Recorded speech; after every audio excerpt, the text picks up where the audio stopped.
Welcome to The Growth Project, a podcast brought to you by AMPLOS. Dr. Drew Brannon, joined today by Dr. Milt Lowder. Always good to be in our town of Greenville, South Carolina, talking about The Growth Project. Welcome. Yeah, this is, something that we enjoy, kind of brainstorming, creating ideas, trying to bring content that's relevant to you. And so especially fun to do it with you. I feel like I learn something every time, so I look forward to today's conversation. Well, for sure, on both sides of that. And, today's discussion is one that I'm just going to just call it like it is. There could be a little pain associated with this one, right? There can be a little bit of heartache and emotion tied up in this. And so we kind of hope that you feel some of that for our listeners, not because we have ill will towards you or anything, but this is just a topic that it's really important that you can be real with yourself, and we plan to be real about it today. And so you might be wondering, well, what in the world are these guys about to talk about? Well, I'll end the suspense. We are talking about failure and the simple fact that we as human beings really need failure. So before we jump into discussing why we think it's so important that we fail, Milt, we got to start with let's clarify and define what are we talking about. So everyone's heard of the word, of course, but when we say failure, let's define for the listeners, what do we mean? So let's AMPLOS terms first. Okay. All right. So we spend a lot of time in AMPLOS redefining success. Right. And we talk about success being the worthy pursuit of a worthy goal. Not achieving the goal. Mm-hmm. Success is the worthy pursuit of a worthy goal. You can't control whether or not you achieve the goal. Therefore, which is not always a real popular take. Yeah, but it's true. It creates a little. You got to really think deeply about it. Which, from AMPLOS' perspective, if success is pursuing a worthy goal, then our perspective on failure is what? Not pursuing it. Yeah. Not trying. And so we try to move beyond success and failure the way the world defines it. However, for today's podcast, we're going to talk about failure as the world's term. You didn't achieve what you set out to achieve. Right. You didn't hit your goal. You didn't achieve your dream. You didn't hit your plan. You didn't win the game. You didn't get into the school you wanted. So AMPLOS success is pursuing it. Failure is not pursuing it. For today's podcast, why failure is necessary to fuel your growth. It is through the lens of you didn't achieve what you set out to achieve. You didn't get the outcome you wanted. Yep. So we're framing this as if there's a threshold of some type that's out there, and you either crossed it or you didn't. Yes. And in this case, you didn't. As you said, you didn't win. There was a goal, you came up short. There was a job you wanted, you didn't get it. Whatever it is, came up short. Yeah. Yeah. And your response to that, we believe, is what we want to set up, how that can fuel you, and why failure is necessary and critical to your growth. Yep. You talked about pain earlier. As you think back to those moments of failure, what we did in our life and what we hope people do is turn that pain into purpose. And that's one of the primary reasons why we want to share with you what are the 4 or 5 things we can take away from failure. Yeah. Okay, so today we're talking about 4 reasons why we need failure. And, as we kind of get into this, there are a ton of soapboxes we could stand on for this one. This could be like, hey, are you doing this with your kids? And so we're really not going to get on any soapbox. But the reason I'm mentioning that is there's so much applicability in so many ways in which I think this can be useful to your life. Yeah. So as we go through these, certainly start with you. Think about yourself. Think about maybe if you lead a team, think about the people on your team and how you guys are working together and what kind of culture you're creating with your team. Think about your home environment if you're a parent and how this might apply to your kids who don't always love their doses of failure as they come. But okay, let's let it rip. 4 reasons why we need to fail. Yeah, so I think it's important though, as before we dive in, all those things you just mentioned, I failed in all of those. Oh, okay, yeah, I forgot. Yeah, I haven't really. Yeah, you. Yeah, I failed in all of those. Every area, I was like, start with you, check the box, start with you, yes. And so that is part of our life as we review what is something you failed at in that domain and how has it helped you. And so we were as preparing for this. We went back to the glory days of our sports, and so give us your example of something you failed at and how it shaped you. Yeah, so I got a bunch of them, but probably the one that comes to mind first is as a young kid, when I fell in love with basketball, my goal was to get a Division I scholarship offer. Like I wanted to play D1 basketball, and I worked really stinking hard to accomplish that.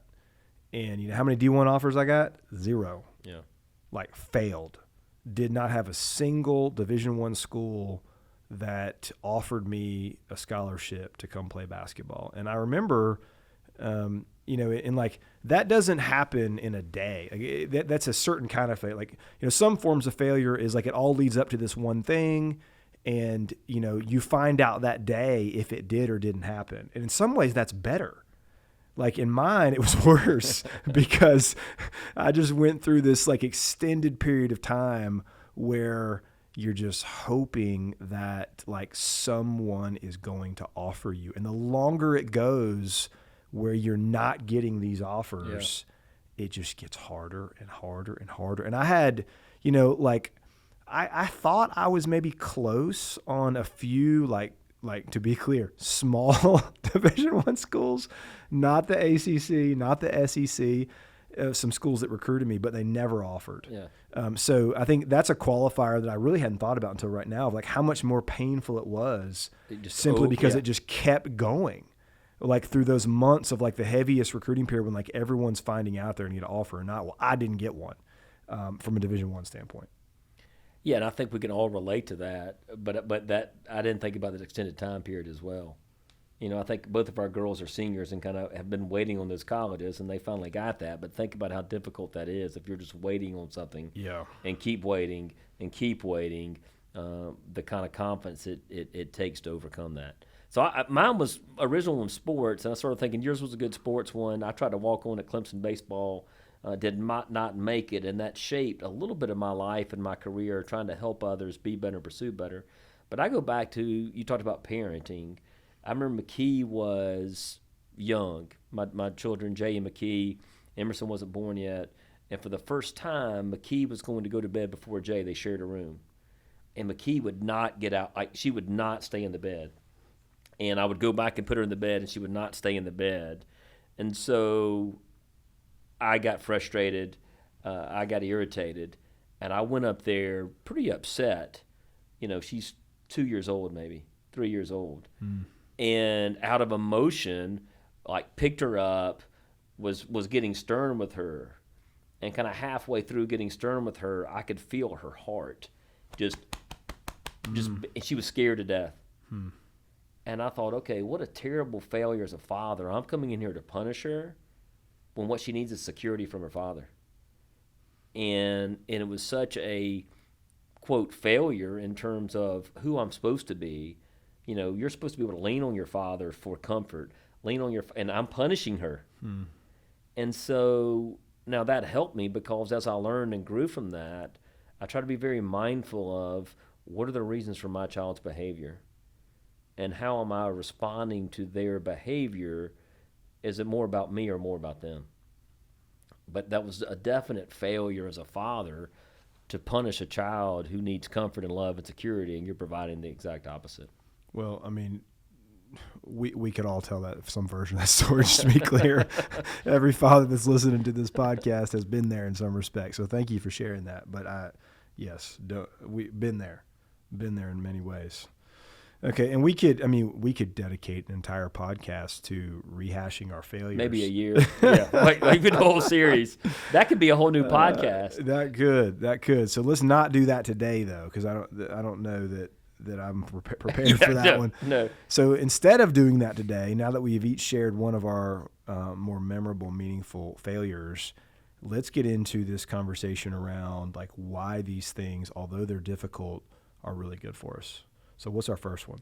Yeah, I think to me, failure humbles you. And I think the longer you do something, the more quote-unquote success you find, the easier it is to become arrogant and proud about what you're able to accomplish. Yeah.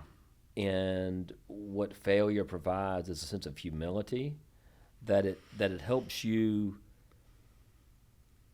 open your eyes and minds to a new perspective and to a new way of seeing yourself and seeing yourself in this world.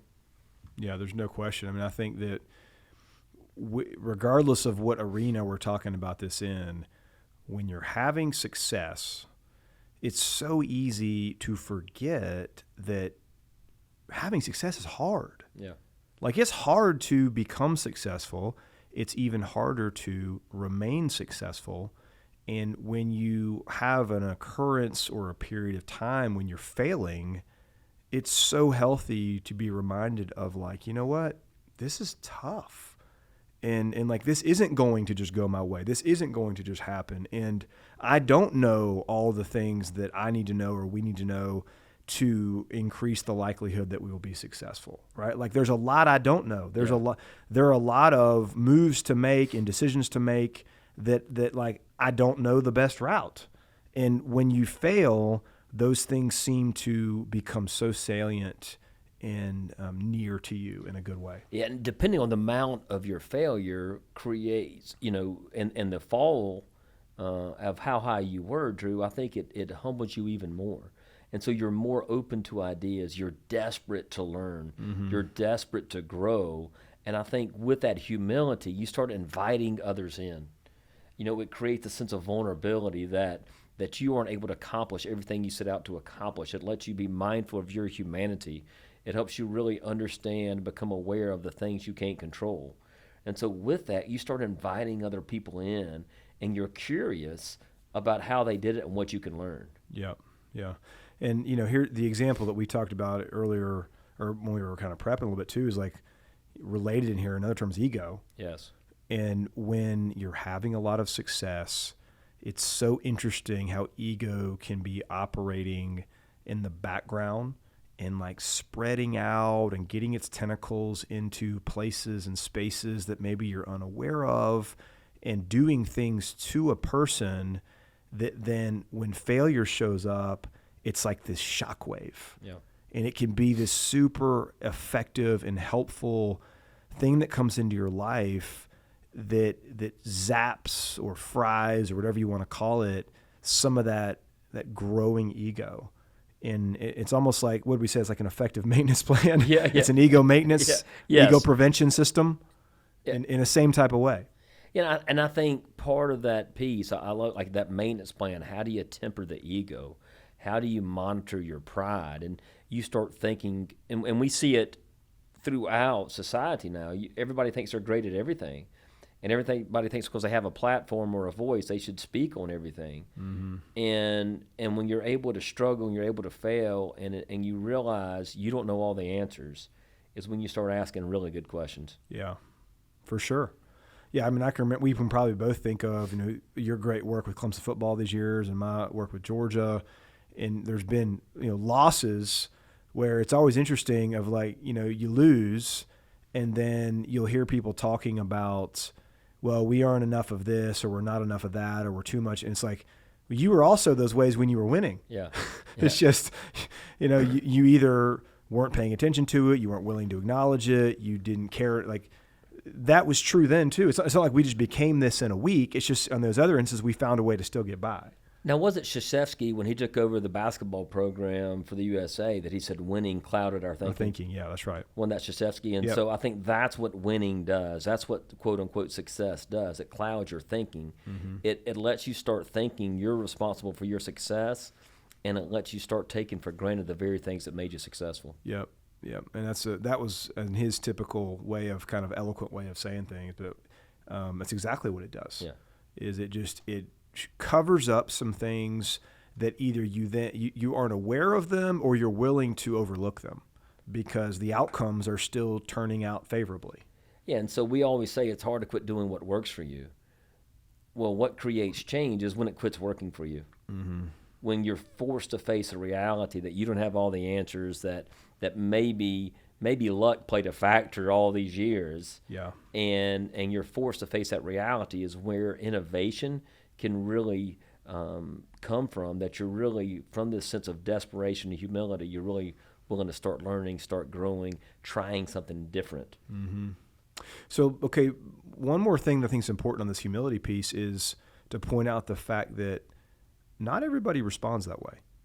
And what I mean by that is there are unfortunate examples, scenarios, where a person or maybe a team or an organization experiences failure or is in the midst of experiencing failure, and yet we see very little humility.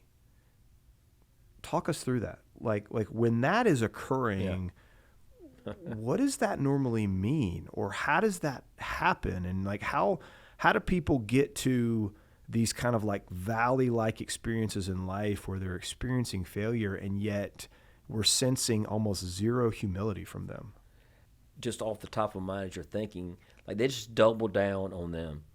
Like maybe. and we had talked about they aren't able to see what everybody else can see. Or they're not willing to. They're not willing to see. And so we see it a lot where that's the only thing I got. And my identity is so wrapped up in this that if I separate myself from that, I can probably see it clearly. But I'm so wrapped up in it that everybody's attacking me and I just double down. I'm not able to see reality. And it's that fine line between maintaining unwavering belief and being stubborn and grounded in your ways and set in your ways. And so to me, as you're thinking about people are really struggling and they're going to continue to bet on them when the world has completely changed around them. Yeah. And so tempering humility with confidence. And I think we can go back to what C.S. Lewis said about true humility, not thinking less of yourself, but thinking of yourself less. And so how would you answer that question then, balancing this confidence and belief in yourself, but not being arrogant and not being unwilling to face the brutal truth? What would you say to your question? I was just going to ask you the question. Yeah. This is one you didn't throw out earlier. Well, it just kind of hit me. Yeah, I mean, I think that I agree with what you said, and then it's in a similar vein, but that I do think that people, unfortunately, can misunderstand what determination really is. Yeah. And they call they call stubbornness determination. Yeah. It's like, okay, well, no, like I've got to keep going. I've got to keep doing this. I've got to keep trying it that way. I can't rely on or trust others.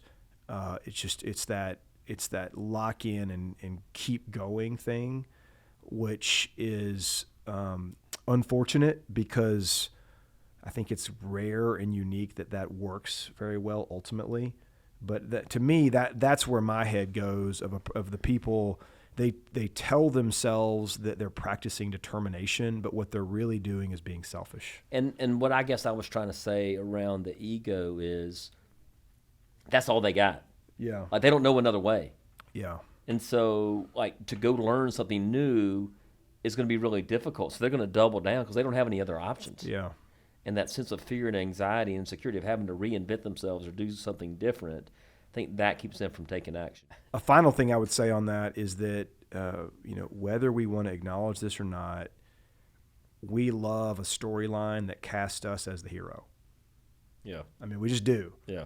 And so if it isn't working out and maybe all the evidence in the world is there saying that we need to humble ourselves, back up and reconsider, people will just kind of put their head down and go even harder in some signs because like there's a chance that they could be the hero in the end. Yeah. And we love that. Yeah. So, okay. So number one is of our 4 reasons why we need failure, we started with the fact that failure humbles us. The second one is it fosters innovation. And now I want to point this out. Like, well, you kind of need one in order to get to 2. Yeah. You know, if you're not willing to humble yourself, you're not going to foster much innovation. However, if you are willing to humble yourself, there's a great opportunity to foster innovation, which means what? Yeah, to me, what's the old saying? Necessity is the mother of all creativity. When you come face to face with that sense of humility that you can't control the outcome and it's necessary for you to do something different, that innovation is born out of desperation. Yeah. Like, this isn't working. My way isn't working. And so I've got to do something different. Now, we want you to be able to do that from a position of strength, but a lot of times it's born out of failure. Right. And so I think, where does this happen? What are the examples when we say fostering innovation? What are we talking about?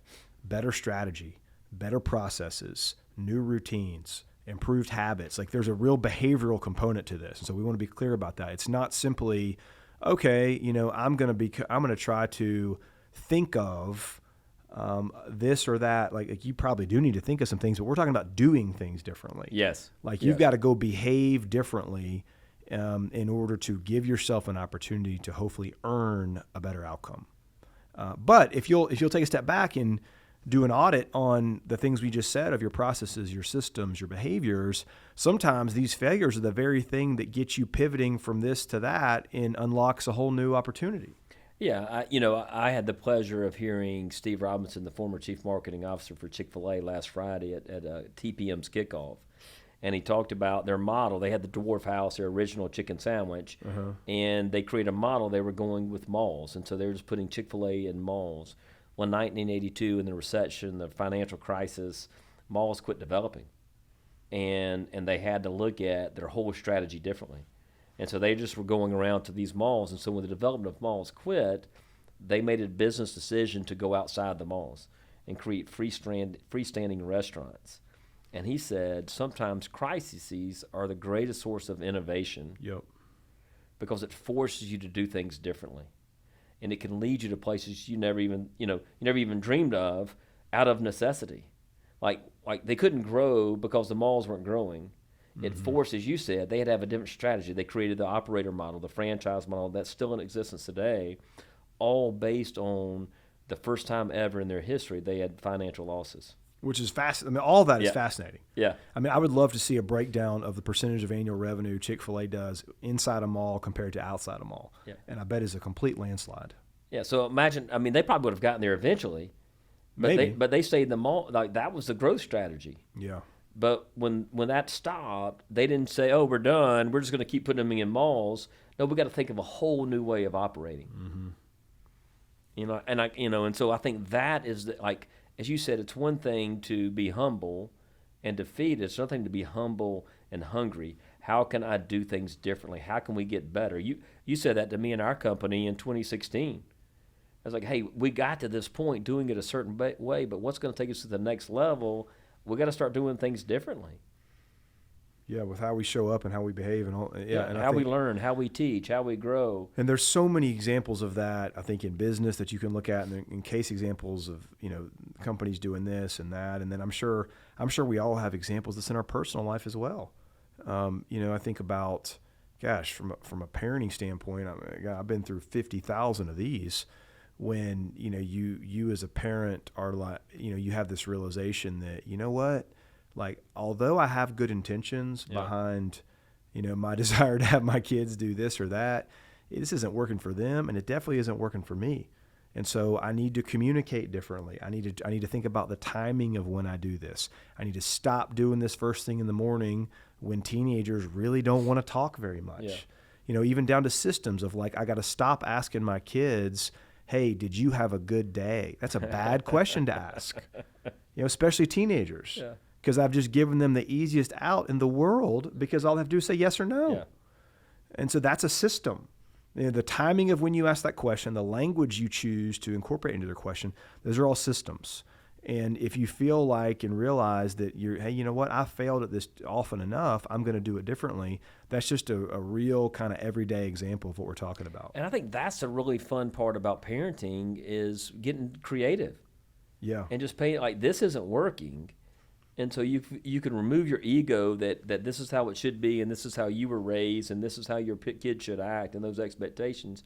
It allows you to be in that present moment and respond to what they're giving you and what motivates them and what inspires them. Yeah. And so you can find creative and innovative ways to connect with them in a different way. The same goes true in sports. The same goes true in business. That's right. Yeah. But most of us don't take the time to reflect or humble ourselves or think of, well, what could I do a little bit differently? Mm-hmm. I heard a podcast recently. We're talking about just questions that are really good ones to ask your kids. And one of them that really stood out to me was, what's the funniest thing that's happened to you so far this week? And it's like, you know what? Like, that's a pretty good question. It's a lot better than did you have a good day? Yeah. But that's the thing is like, okay, what type of plan can you put together that puts you in the best position to win more than lose, Yes. to be more successful and fail less. And like that's innovation. Like that's backing up and studying your plan and realizing that some of it is fine and other pieces of it need to change. That's what we're talking about. Yeah, it's a great way to think about it. I love that parallel between it's why we try to do what we do, that we just don't want to make you better for your work. We want to make you better for the people that matter most. And I love that lens of linking innovation at home as much as at work. Okay, what's our third one? It creates toughness. Toughens us up. Yeah. Failure toughens us up. And I think, to me, when we think about why failure is necessary, like the world is tough, and you got to be gritty, and you got to persevere. I was reading an article the other day that said, what's the number one characteristic that most entrepreneurs need, more so than anything else, is perseverance. Sure. And that can only be developed through going through something difficult. Yeah. Yeah, I mean, this is not my thought or my idea, and I'm certainly not the first person to say it, but you just don't meet many people or see many people who are tough individuals who haven't experienced a lot of tough things. Yes. It's not rocket science. Yeah. You know, the guy you run into on the street who is muscle bound and jacked, and you say you don't want to meet in like the dark out, like he got that way by doing something. Yeah. You know, and like the guy who's in great shape and can ride a bike forever or run forever, like he did something too. And the same applies to toughness, is that if you want to be a person who can handle things in life, you can weather the storms, well, you got to go through things. And so there's different ways to look at that, right? I mean, I think there are people that might have this notion, this unfortunate naivety of like, well, yeah, I want that. Like I want to be that tough guy who can handle things, but I really don't want to have to pay for it I don't want it to be too costly to me. Yeah. And that's just not how it works. Yeah, you got to create opportunities, and that's why we talk about a growth mindset so much. You got to be willing to fail. You got to be willing to take risks. You got to be willing to try to do something different and put yourself in difficult situations. Yeah. You know, just wrapped up, McKee's little basketball team, church basketball. You know, I've coached most of those girls. In fact, I looked at the roster.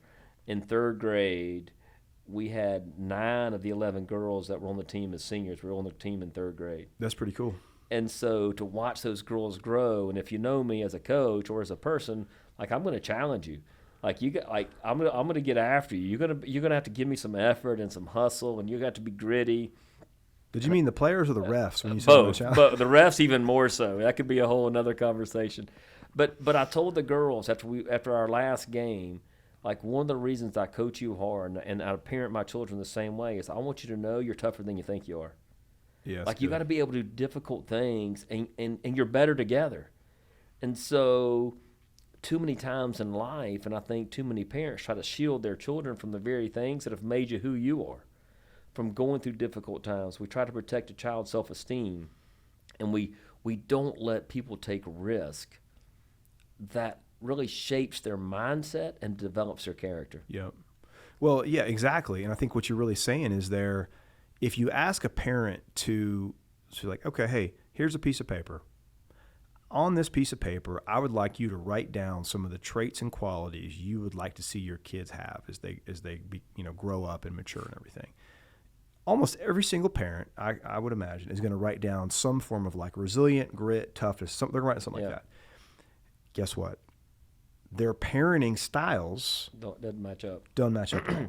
Don't align, right? And so I think, and like people are doing that consciously or unconsciously all over the place in the world.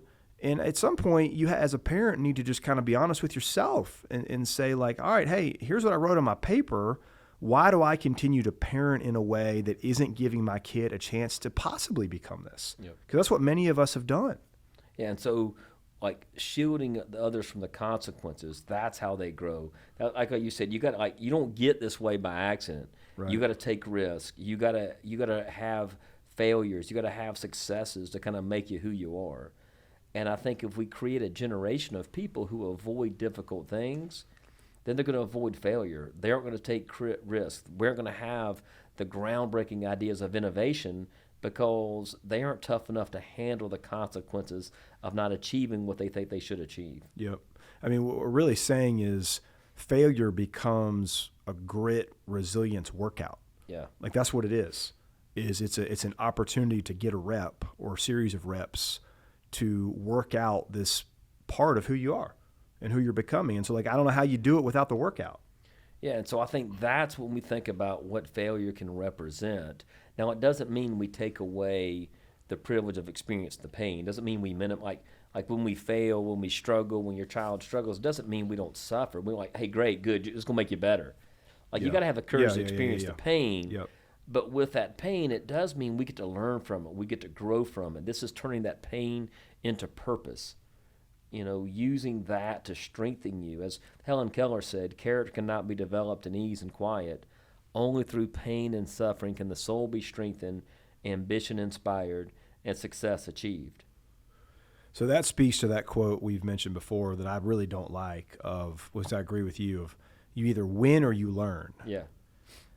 Maybe that's true, but that in and of itself really minimizes the heartache of losing, and so I've never loved that quote. I guess effectively it is kind of true, but what I agree with what you're saying of like we want and we need that stuff, but man, it hurts. Yeah. If we're going to use a quote, I'm like, win or lose, we learn. Like, I'm better with that quote than either you win or you learn. Yeah. Because the win suggests, hey, I just got to keep doing what I'm doing, and I'm not humble enough to grow from my winning. But I think you do got to experience the pain. We will never take away that gift of being human, that you got to experience that pain. Now, the gift of being human means you don't have to stay stuck there. And that's what grit is. Even the definition of grit, Drew, from Angela Duckworth, that passion and perseverance for long-term goals that are interesting, meaningful, and relevant to you. Mm-hmm. And so you'll bounce back with even more determination when you fail because you're motivated to achieve what it is you set out to achieve. I guess which leads us right into the last. Yes, let's go to this last one here, and we'll kind of clarify what's what. So the fourth reason we think we really need this is failure inspires us. And this category, this is really pulling on the emotion of this all, right? Whereas maybe the innovation stuff is a lot of the behaviors and systems and all that. When we say inspiring us, this is just that feeling, and everybody knows what it feels like, where you've come up short on something and it really stings. And what that sting creates inside of you is this passion and this burning desire to get better and not feel that way again. Yeah. Like, that's when we say it inspires us, it's that feeling that you can, like, it's harder to describe it because you just know what it feels like. Yeah, I think you go back to that moment of failure. Yours was repeated that you mentioned earlier, or think about some defeat or whatever that is at you as a listener, and you think about that pit in your stomach, that awful feeling that envelops you and overcomes you. We don't like to feel that. Right. And so many, like I think back to the great story of Michael Jordan when they lost the national championship. And the next morning, Roy Williams says he opens up the gym at 6 or 6:30 in the morning and looks out there and Michael Jordan's shooting basketball. Yeah, that's inspiration. Like that inspires you to be better. It inspires you to bounce back better than you were before. It can be that fuel that launches you to something that you are so determined to not feel that way again. Yeah. It can provide that extra boost at the beginning. Now, you and I both will agree maybe it's hard for that motivation to sustain excellence, but it can be enough to kickstart you in a different direction. Yeah. It certainly kickstarts decisions. Like, as you're Yes. saying that, the example I have in my mind is that great Netflix documentary, if you haven't seen this yet, The Redeem Team. And the way that really came together for USA men's basketball was, for the first time ever, USA men's basketball had experienced a series of defeats in international competition. And so, like, a lot of kind of the better NBA players had slowly begun to not really play in the international stuff because it was like, we always win and all this. And then they lost a couple games, and then it was just this like, oh, it's on now. Yeah. And that's where like it was this immediate feeling you could tell within these guys of like we're not losing again. And then it's everybody wanted to play. Like, you couldn't get on that team. Yeah. I think go back to what winning can produce, and it's what Saban said has been his greatest competitor is complacency.